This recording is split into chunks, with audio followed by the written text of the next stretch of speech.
Good afternoon and welcome to Real Essentials COVID Safety Protocol webinars. We are so excited that you guys have taken some time out of your week to join us live in Denver, Colorado. We have actually set our training space and office up as if it were a COVID safety room in a classroom. I don't know about you guys, if you're anything like me, I'm still waiting for what my kids are doing. Some of us are going hybrid, some of us are completely remote. Many of us are going back to school with some safety protocols or masks or social distancing. Wherever your students land and wherever you land as an educator, it is our goal at the Center for Relationship Education to make sure that you stay safe, that your students stay safe, and that they have the best Real Essentials experience. We want to start by just sharing that Real Essentials can be taught and will be taught in the middle of a pandemic. So know that we are doing everything on our side to resource any pathway toward education. And this webinar is designed to give you some objectives and some goals to help you do so safely and with clarity and consistently wherever you happen to be teaching. So we're going to just go ahead and get started with some overall COVID safety protocols to remember. First and foremost, we want to make sure that you are, if you could go ahead and just give me the slide on there. My clicker is not working. So it's proof that it's live, right? If you haven't met me virtually yet, or if you haven't been in a training where I happen to be an educator, I just want to take a quick minute and introduce myself so you know who's talking to you. My name is Lauren Reitzma. I'm the Vice President of Strategy and Communications for the Center for Relationship Education. Got some of our great team here. You'll get to meet them as we go through a couple different modeling activities. But I just want to let you know that all of the questions that have come in, all of the different suggestions, we are listening to you. We're so thankful for you, and we hope to make this very strange and unique and new transition back as smooth as it can be. So we're going to go ahead and get started with some overall COVID safety protocols. You guys may know general best practices. We want to, if you have mask ordinances in your classrooms, if you're invited in person, make sure that you and students have masks.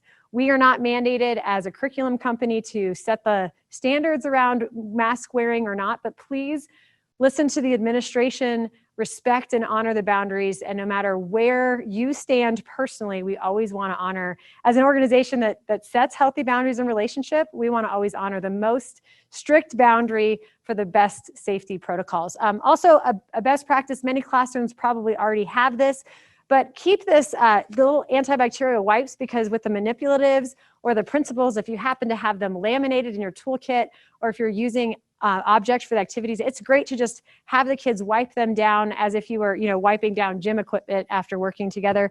And then obviously hand sanitizer is good for you and the students to use between activities and lessons. We want to be sure that as you navigate where you fall in the teaching world, where if you're in a hybrid schedule or an e-learning schedule or a full in-person classroom, that you're choosing to pick lessons and pick a scope and sequence that's actually adaptable. And if you have any hesitation at all, we just ask that you don't teach that specific lesson. With over 84 lessons in advance alone and 70 something in starting point, we want to be sure that you guys have access to the lessons that we know can be safe and can move from there. So we're going to start today by actually modeling, first of all, the room setup that you can anticipate either walking into or setting up yourself, but if you're doing in-person learning. As you look around this U shape, what we've done is typically we might have desks in a classroom or rows of students. We have actually taken 6-foot training tables and put only one student, one chair at each of those places. So if you are able to have working tables where you have chairs actually separated 6 feet, it seems like a no-brainer, but just remember, kids have a hard time staying apart. So if you set their learning environment up 6 feet apart, they're more likely to maintain that social distance.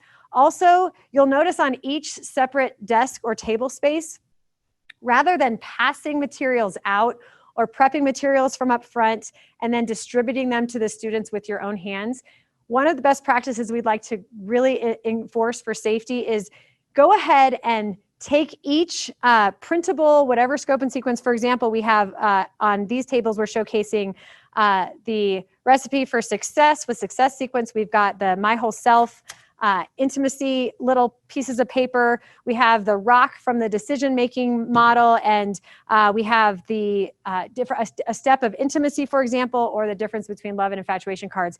In the past, when you're a teacher, you may have your toolkit up front, and you pass each lesson out as you do it. In COVID times, for safety, we want to make sure you separate those out per table, per student desk ahead of time, and go ahead and wipe and disinfect those materials and stack them at each person's chair before the class starts, so that you're just limiting the transmission of touching materials that other students will be mixing together. So that, in general, is a best practice in setup. We'll go over a little bit more specifically later. So we're going to jump into a couple lessons that we have actually had significant success with in our certification trainings. If you don't know this yet, we actually have begun to offer certification trainings live in person with all of the safety protocols with 10 or less participants, and maybe some of you guys have attended. So we have actually field tested these adaptations, and they seem to work really well. And we even have sent a survey to those who've been certified and asking them how safe did they feel, what modifications could we make to make them feel more secure, and we've adapted those before this webinar so that we feel like we have the best practices to really give you today. We're going to start with a lesson that is in starting point, and it is called Paper Bag Hot Potato. You may have seen this lesson if you've been certified in a training, where you start with the 3 paper bags, where you have each food item in that bag, and you have the classroom gather in a big circle, and you pass the bags around. When the music stops, then they open it. We know that with germs and food items, this can be an activity you might think, I could never do that safely, but we have found a way that works. Although I will warn you, it requires a little bit more materials prep, not only in volume of the materials that you'll need, but also just in timeline. So be aware of that if this is a lesson that you use, so that you can prep in advance. So instead of having 3 bags for the entire classroom, what we would advise is that you print or you preset each bag on the desk or the table of each student. And instead of passing the bags in a circle with music, where one person grabs it when it stops and that one person is participating, it's going to be an all hands on deck, every student participating at the same time kind of scene. Now, I haven't been to a baseball game in a long time. I haven't been to a hockey game in a long time. There are no professional sports. And so it may have been a long time since you remember this, but you know that game that they put on the screen where maybe at a baseball game, they have a baseball under 3 caps and they rotate the caps. And then you think in your head, I wonder if it's cap 1, cap 2, or cap 3 that contains the baseball. That's the kind of idea for this adaptation. So instead of passing in a circle, you'll have music playing, and you'll have each student just do their magic kind of trick where they're moving them around as the music starts and stops. And then when the music stops, wherever their hand is touching a bag, that's the bag that they're using to participate. All students then look in the bag. They decide for themselves, do I eat the potato? Do I eat the candy? Do I eat the jalapeno or the onion or whatever you choose to put in for your kind of yucky event? And then you continue moving through the rounds, still discussing at the end what types of risks and rewards motivated their decision-making process. So that was just one way to showcase that you actually can adapt a lesson that may seem impossible to change simply by bringing the materials to the desks that are 6 feet apart and making sure each student has their own individual setup. Now I'm going to invite Kim Krauth, our training coordinator and sales coordinator, up, and she is going to model another popular activity. How do you feel loved? You guys are all familiar with the Love Tank shirt, and we have one here for Kim to model. She looks lovely in red, so she's going to put the shirt on. And what we want to do here is not create an experience where you have to let the activity go simply because of COVID risk, but we've actually modified this one in very intentional ways. So just we'll put the summary of this on screen in a second. But we know that this is one of the most popular and the most utilized lessons, so we wanted to show this to you today for sure. So typically in a classroom setting, you'd have balloons spread out. You would ask about the latex allergy. You'd have kids blow them up, tie them off, and write the examples of the volunteers' love language for them to then either fill or have a teacher or a peer fill. In this case for COVID, Kim is actually going to do all of the work herself. So if you will before the classroom in preparation, go ahead and blow up balloons on your own. We would recommend about 10 to 15 balloons. You won't be using all of them in the lesson, but it just gives the volume effect and allows more people to participate. So what we're going to do is we'll just actually ask for the volunteer. So Kim, thank you for volunteering. And her love language is? Quality time. Quality time. There you go. So it is in a typical setting when you ask for quality time, the students would then take the Sharpie and write on their balloon, passing it up and stuffing Kim. In this COVID context, only Kim has the materials. So she's going to have the balloon, the love tank shirt, and the Sharpie. And the only thing the other students are doing is vocalizing examples. They're not participating in a material exchange. So if Kim says, my love language is quality time, you'd say, okay, guys, if you were a quality time person, what can Kim write on a balloon that would fill her tank? And so then you just simply start collecting the answers. For example, go on a walk together. So instead of the students writing go on a walk, Kim writes that. And what we would advise for this one, it's a little bit of a trick, is actually before she stuffs that in her tank, she wants to drop it on the ground. And here's why. Because the Sharpie needs a little bit of time to dry so that it doesn't stain the clothing that the student is wearing. So you go ahead and collect a couple more examples, maybe go to a movie, have a conversation in the park, feed the ducks, whatever it is, get a bunch of different ideas, put them on the floor as you get them, and then Kim herself is going to pick up the balloons and fill her tank. So just for the kicks, we'll put 2 or 3 balloons in here, and you guys can recognize that although it's a little bit more, I'm so proud of, thank you for volunteering for this role. She deserves a big old thank you virtually from all of you for signing up for this. But as you can see, it's a little bit tricky, but you still get the takeaway for a full tank without having any germs exposed, any saliva, or any type of passing in the classroom. So you'll do the same 2 questions. How do you feel when you, or what would happen if you walked out of your classroom? People would notice, they would maybe ask questions, and you couldn't hide, because when you're loved well, you can't hide it. And then Kim would actually remove the balloons herself, and you guys could talk about the deflated comfort that sometimes comes from not being brave enough to have the hard conversation to say, I need a little bit more of this type of language from you. So give a virtual high five and a COVID handshake to Kim. She'll be back up to help with our Q&A time in just a bit. But that's how you do love languages. We're going to put some notes here up on the screen just so you guys know that you can continue to do the primary activities with the impact that we desire without compromising your students' safety. We're going to go over one last activity that is COVID safe as a whole group, and then I'm going to talk at a high level of all the different ways to prep materials for many of the lessons that would be repetitive if we did each lesson individually. But while we prep for that, I want you guys to walk virtually over to our training space here.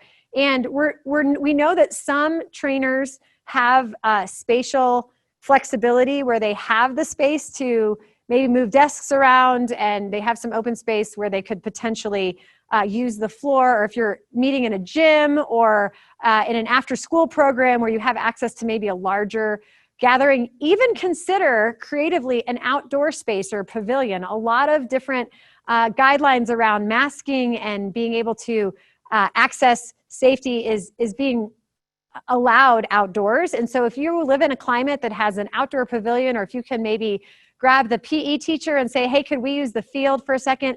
It's a great best practice during these COVID times to actually pre-mark the carpet with 6-foot distant tape markings. And actually in our trainings, we use this space for over 8 to 12 of the lessons that we model without having to change the room at all. Because then you know it's very concrete, it's very directive. Students know, okay, go up and pick a marking. They're already socially distanced. And for concentric circles, we wanted to show you how we can use this to your advantage. So in concentric circles, which is a wonderful activity about stimulating open-ended conversation, being interested in others, finding common ground, we typically have half the class form a tight inner circle, being really, really close, which we obviously can't do with this pandemic. And then we have them turn around and find a partner that does the outside circle. For this lesson, what we want you guys to do is actually choose half the class, and instead of standing in a tight circle, you want them to find a mark in a horizontal line on one side of the classroom. So each person is marked 6 feet socially distanced. Then you'll have the second half of the class go and find a partner, but instead of standing close outside the circle, they'll just stand 6 feet apart. And rather than rotating circularly one person to the left or to the right, we're simply going to ask that the line that is on with their back to the wall actually stays put the whole activity, and the line that is facing the partner is the one that moves. You'll simply have each person move 1 square or 6 foot marking to the right or to the left. And if you're at the end, you obviously will go around to the very end of the room. So what we've done is we've actually taken concentric circles. We've made it more like a concentric rectangle, but the impact is still the same. And we can make sure that kids are still getting the value of spatial distance, of all the different grooming habits that come out of that, and the value of open-ended conversation. Another great thing about the marking system is that for almost every Real Essentials lesson, you can use your mark as, it's almost like on your mark, get set, teach. So think of it like that. Have the students take their mark, you know they're 6 feet apart, and then whatever way that you would normally teach the lesson, you can go ahead and model that. For example, I'm going to grab for the future orientation lesson, if you teach this with the broom, we actually did this and focus grouped it in one of our COVID trainings. And instead of having one volunteer come to the front of the class, we had 10 people come and take their mark, and then they all balanced the broom for themselves in different rotation groups. So every single person got to participate, but we knew that they were being safe. So that's just an example of how setting the room ahead of the event can really make sure that you actually take the mark, because we know if you deal with adolescents or have kids even in middle school, it's very difficult to keep them apart, and you don't want to be harping on them or reminding them. So the take your mark system is a really good way to let them know that they're in a safe space, you can still teach, and the social distance kind of happens as a afterthought, because if they're standing on their mark, you know they're 6 feet apart. I want to show you 1 or 2 more things. I'm going to grab some materials over from this corner, so bear with me here, that have to do with a couple of the sexual health units. One of the popular ones a lot of people use if you're teaching SRA or sexual health. If you use the crowded bed activity, you may think, oh man, that one's a little too close for comfort. I don't think I can do that socially distanced. We actually have found great best practices here by presetting the name cards in the crowded bed story on each workspace or table for each individual student. And then rather than them coming up and standing on the sheet with their name, they're simply coming up one at a time and dropping their card on the sheet. And then visually you can see and ask the same questions you would without any of the social distancing, but instead of actual live people together, you're just looking at cards. If you want to take this a step further and you want to do little popsicle stick people from magazines, if you want to do stuffed animals, for example, be creative, but don't let some of the fear of pandemic prohibit you from teaching some of your favorite lessons. That's the main takeaway from all of this, is with a little creativity and a little bit of extra planning and insight, we really feel strongly that you can teach almost any lesson in a safe way. So if we come back to the tables, just a reminder, with the manipulatives that you print out, this is a sample of the recipe for success with making the cupcakes and the success sequence. Here's an example of the person B and person A situations from speaker listener. As a best practice, when we certify you, you all probably know that laminating your materials is a really good idea. If you have done that, simply pass the antibacterial hand wipes to each student after you've done your scope and sequence for that day.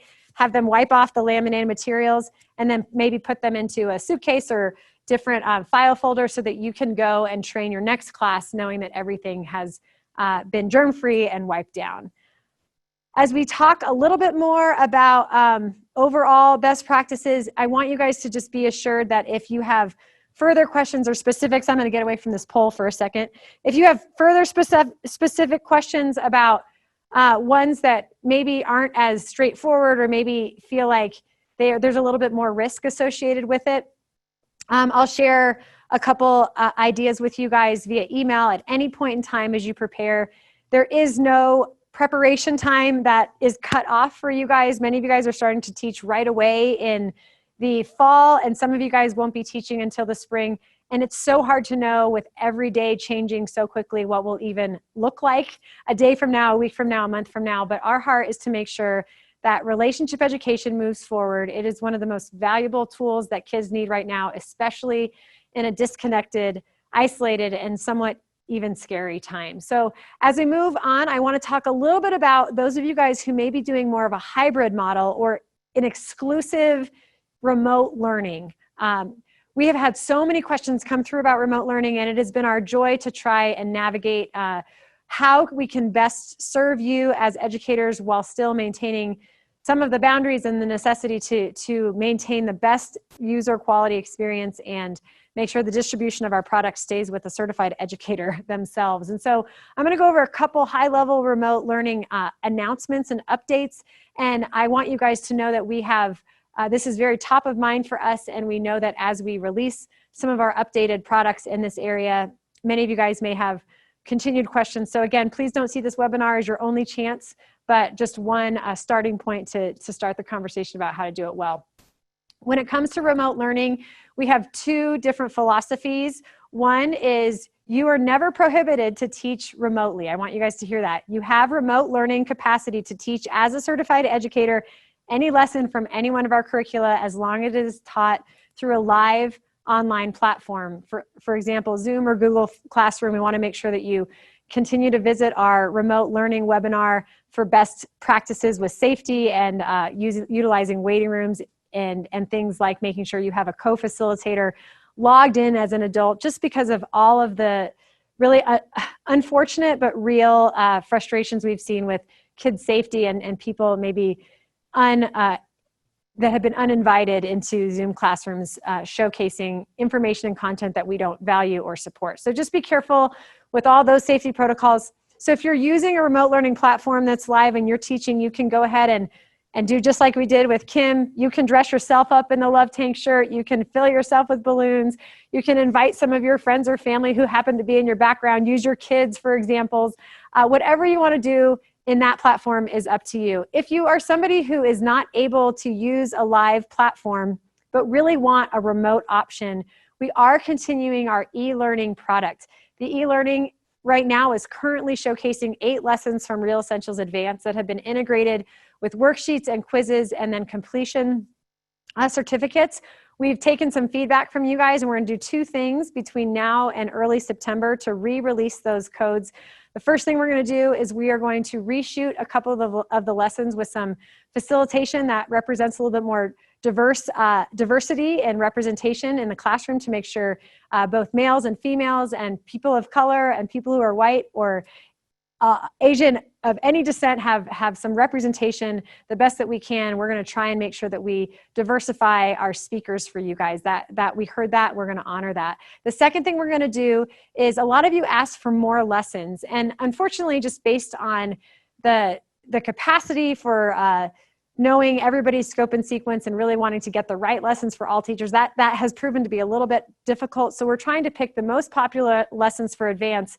But what we are going to do is actually add a starting point unit. So we will have an e-learning module of 8 to 10 lessons from starting point and one with the lessons from advanced. And we actually believe that with the mentality of age appropriateness, it is more than appropriate to bring the starting point lessons up to the high school level. So you as educators will have up to 16 or even 18 modules to choose from for an e-learning platform with those quizzes and worksheets. The only differential here is we'll be mixing maybe for the first time starting point lessons with advanced lessons, but we're trying to choose lessons that don't overlap, that are age appropriate and relevant for both audiences, and that are interesting and fun and interactive so that kids really get what they need to learn relational skills and thrive. So we hope that news is good news for you. We did have to have a hard cutoff on July 31st, which is tomorrow for those codes that are currently being used. And that is not because we're taking anything away, but rather because we want to frame how we approach that e-learning platform and make it even better, knowing that we only had about 2 weeks notice and a quick turnaround to really put something fast together. We want to take that to the next level and give you guys a little bit more of what you want and what you need. So stay tuned for more remote learning lesson updates. Anything that we have that's new will be posted on this remote learning page that will not go away on our website. And we're thankful for all of you guys who have offered feedback and suggestions. And as they keep coming, let us know. We should be releasing new codes for those users in early September. So as we transition from the overall safety protocols, the things to consider, I want to invite Kim back up and she's going to go ahead and just share some of the Q&A screens, the Q&A questions that have come through with me so that I can answer those for you guys because I'm not in front of my computer right now. So if you have a question right now that maybe is still lingering or that wasn't answered or that needed clarification, go ahead and put that in the Q&A right now. We're going to try and capture as many of these as we can in a little bit of time here. We want to keep this to about half hour, 45 minutes max. But again, if your question doesn't get answered, we want to be sure that you have the capacity to ask in the future. So we're going to give you guys a couple minutes to write those in. So take your time and we'll handle a few of them live here. And again, we're always here to answer questions if they come up later. All right. Amy wants to know any adaptation suggestions for swapping juices. Yes, okay. We want to know, are there any adaptations for swapping juices? That is a great question. We've actually done this in 4 trainings that have been COVID safety verified, and here's how we did it. So we actually took the swapping juices cups and put them on a big tray up front as the instructor, and we put them, in lines sporadically and still did the same phenolphthalein and ammonia, the ammonia and 2 to 3 of them. And then instead of actually walking around, it's not nearly as interactive, but it's still safe. Instead of walking around and having the kids swap juices, you simply change it to a modeling event where you were the one swapping juices. So for example, if I had a tray, actually, because we're so prepared, we have a sample tray of swapping juices. So I'll just bring this into the shot for you guys so you can see it. Jason, is it too close if I come here? By the way, the behind the scenes guy is Jason, if you didn't know. Pierre. So instead of actually having the kids swap juices, what you do is, okay, I swap with you, you swap with me, put those down, pick 2 more up, 1, 2, and then you do that, 3 to 5 to 10 times, just making sure that each cup has had a little bit of interaction with the others. The kids aren't touching anything and you are doing all of the work yourself. Then when you put the phenolphthalein in, you'll still get the same impact and showcase just how prolific STIs can be without consideration of number of sexual partners. Great question. Are there any others in the hopper? Irene wants to know, will the starting point lessons be a separate recording from the Real Essentials Advanced so that we don't send Real Essentials Advanced to the younger middle schoolers?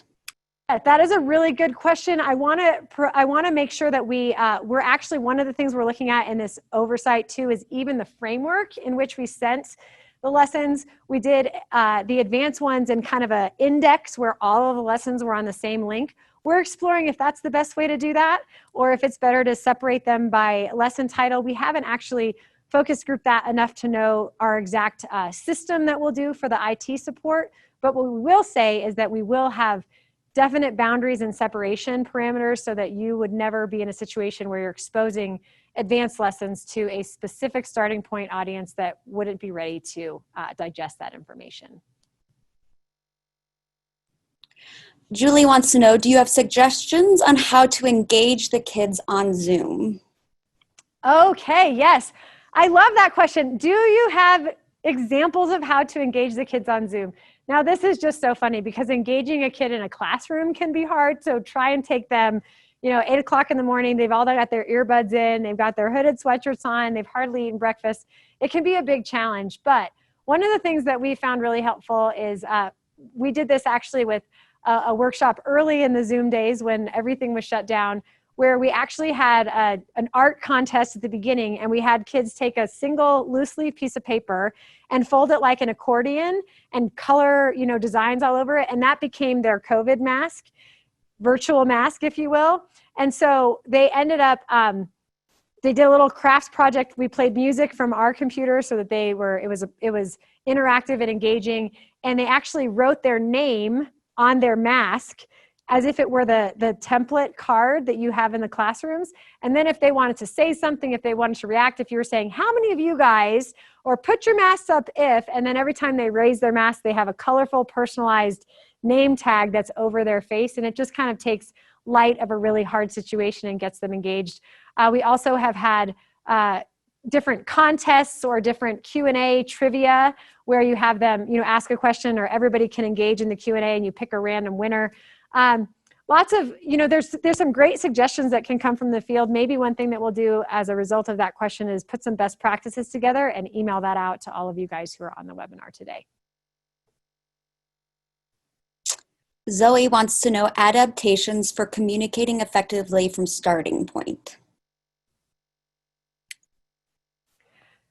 So adaptations for communicating effectively from starting point, as you saw in this example for a paper bag hot potato, that's a starting point lesson, as well as some of the best practices with the manipulative. So specifically, it's hard to speak to all scope and sequences, but one of the things we want to remember is if you have a printable or manipulative, make sure you have one for each student and you don't share things. And if you have anything that's up in the classroom, we'd always say the best practice, especially for that age group, is to use the tape on the floor, find your mark, social distance strategy so that everyone has a place and a space, and then simply teach the lesson as written, but with the kids a little bit further apart. You may have answered this, but is Real Essentials planning to create fillable activities that can be completed digitally? So that is the question. Is Real Essentials planning on moving any of their worksheets digital? That is such a multifaceted and a very big question that has everything to do with a lot of curriculum, product development, and copyright layers. And so we probably do not see ourselves at this point in time ever becoming a digital curriculum company for a lot of different reasons. However, we have done our best, and we know that many schools are working frivolously and furiously to get back to in-person learning. And what we've seen from the remote adaptations and innovations is that kids are still getting the takeaways and they're still getting the objectives without having every single worksheet at their disposal. So one of the things that you guys can think about right now is, because you're in preparation time, if you have a lot of schools are doing packet pickups or material pickups in a social distanced, carpool line with masks, where their principal or the teachers will deliver packets of school supplies and information. If you are doing remote learning at a certain time and place, get ahead of that and make sure that your Real Essentials worksheets are in those parent packets. You can always use snail mail. You can always have a drop off and pickup location, just like we do at the grocery store, where people go to pick up their Real Essentials materials ahead of the class so that they're actually filling out the worksheets. We would advise that simply because it's a user engagement strategy. Not only is it hard to engage students with a screen between them, but when they have a worksheet that is actually in their hands and tangible, research shows they're learning and digesting the material a lot more thoroughly. I also want to speak just to the heart and the value of relationship education. One of the reasons that we're not advancing into an online learning platform is not because we're not capable. It's not because we're trying to set boundaries and be rude. It's because the heart of relationship education requires human, three-dimensional, face-to-face interaction. And in order to be different, in order to be set apart, in order to set our generations up for success, they need to learn how to relate and communicate with three-dimensional, real human FaceTime, which simply cannot happen no matter how technologically savvy the resources are. So I want you guys to just hear the heart of our mission in that and know that we're not trying to make anything difficult. We just want to really fight to keep relationship education in relationship context, which is in person, or face-to-face learning. There's kind of a lot of questions about costs of the lessons for the online learning. There's questions about how to access their codes come September. I don't know if you want to touch on that remote learning page. That's a great question. Kim, thanks for summarizing that. Sounds like a lot of similar questions written in different frameworks. I'm going to talk about it from the highest level down. So when it comes to curriculum or e-learning access, we as a company know that a global pandemic is not your fault as the consumer, and we are going to work as hard as we can and as efficiently and generously as we can to not charge you for the remote learning, e-learning products in the midst of the pandemic. We just don't believe that that is our heart. We don't want to take advantage of the consumer. If you have been certified, you've paid for our product, and you are somebody that is in our system, and we want to serve you well. We hope that you see that as generous and get our hearts in that. As long as the pandemic is in place, we will not be ever asking for a dime for these remote learning lessons. Now, we haven't decided from a high level if the e-learning platform will continue to supplement the Best of Real Essentials, and I can't speak definitively for the future, but if the pandemic lifts and e-learning is still something that is a benefit to our customers, we may be looking at an adaptation or an addition of the e-learning software as a resource that would come at a small fractional cost above what you pay for the certification experience. As far as how we get our codes, when we access our codes, because we have not landed on the IT software and the platform that the e-learning is best going to be on, we can't give you exact specifics about passwords and codes, but what we can tell you is we're going to make it as user-friendly as we can and as clear as we can when it's available to you in early September. So stay tuned, that's coming soon. A couple questions about how we can present this to our school administration to talk about how we're making safety the priority with Real Essentials.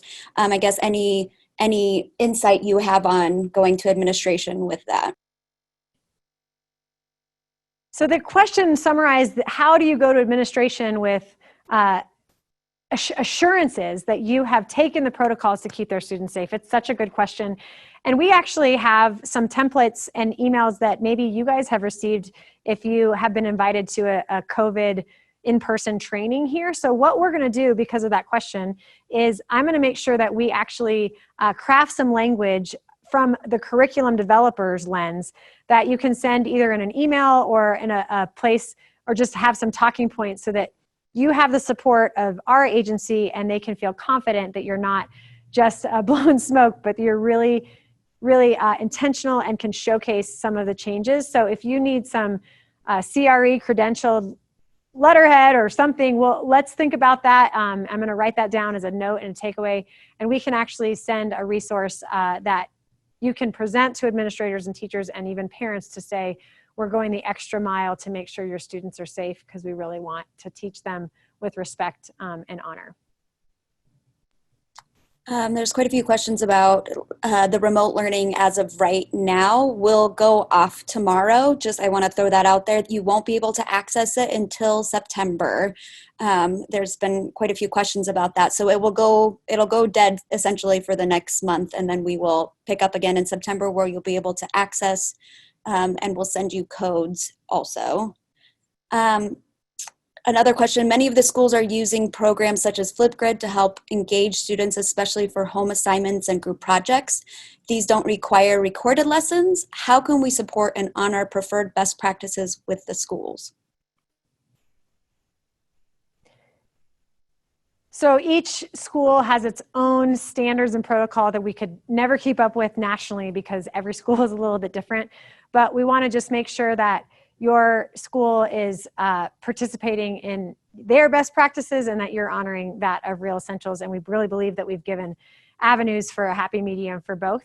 So if you are truly not allowed to record in order to teach, we would really ask you to utilize the e-learning platform that we put together, and then maybe supplement that with a Zoom Q&A. Somebody actually asked, can I record the Zoom Q&A after the e-learning module? And the answer is yes, because that is not intellectual property. It's not content. It's simply a conversation with the kids.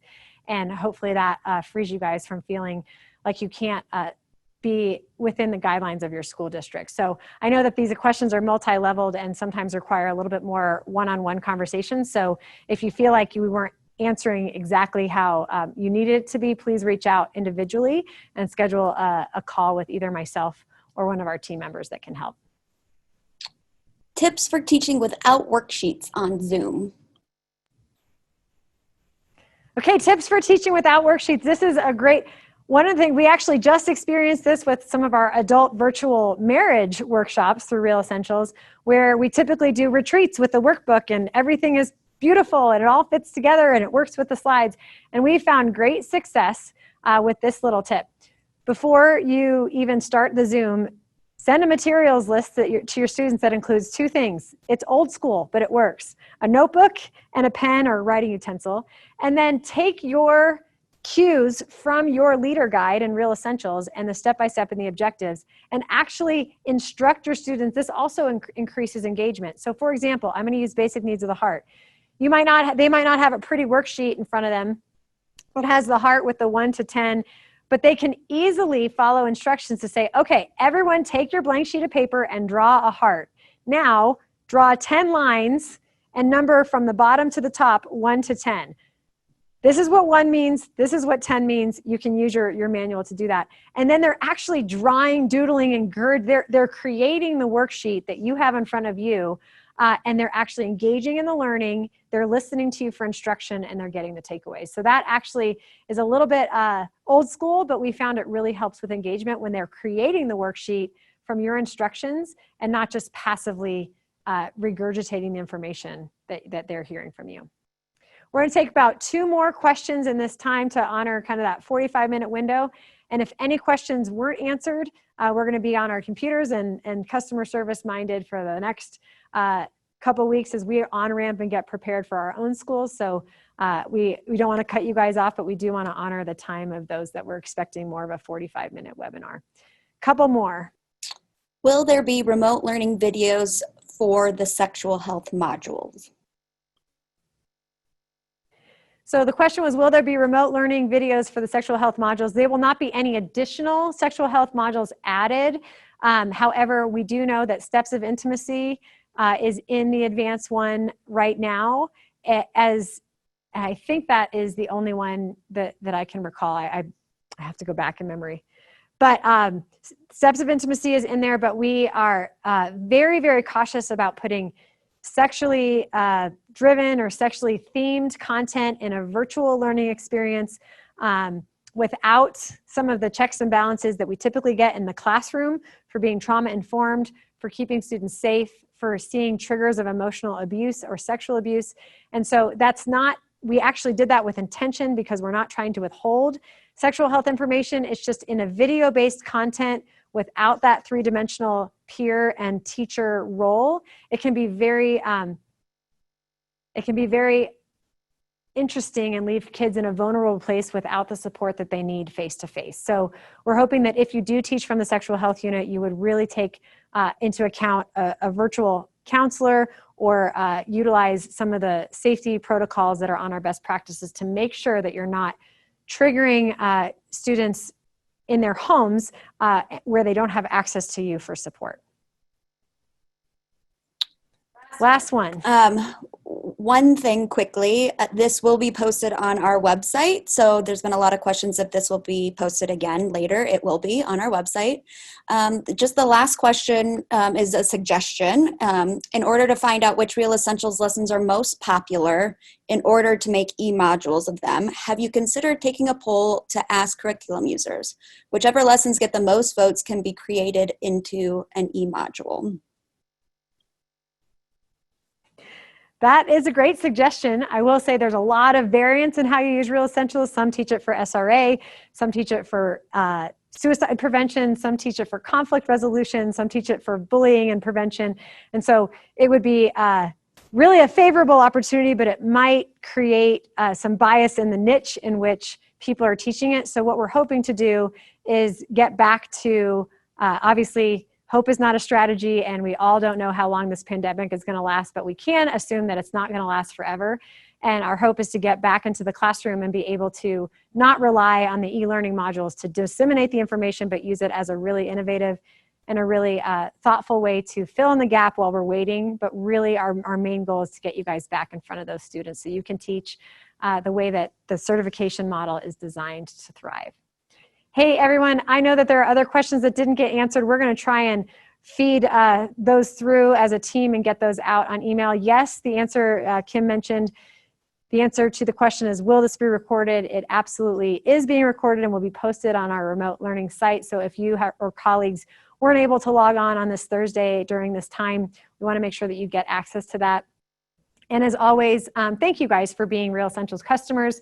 Thank you guys for being patient and really understanding where all of us are doing this for the first time. And our hope is that as we continue to move forward and thrive and land in the classroom, we do it with grace and integrity and keeping the students safe. And by joining us today, you've learned a couple things that will help you accomplish that goal. So we're just so honored and thankful that you guys are a part of our global Real Essentials team, and don't hesitate to reach out with more questions as they come.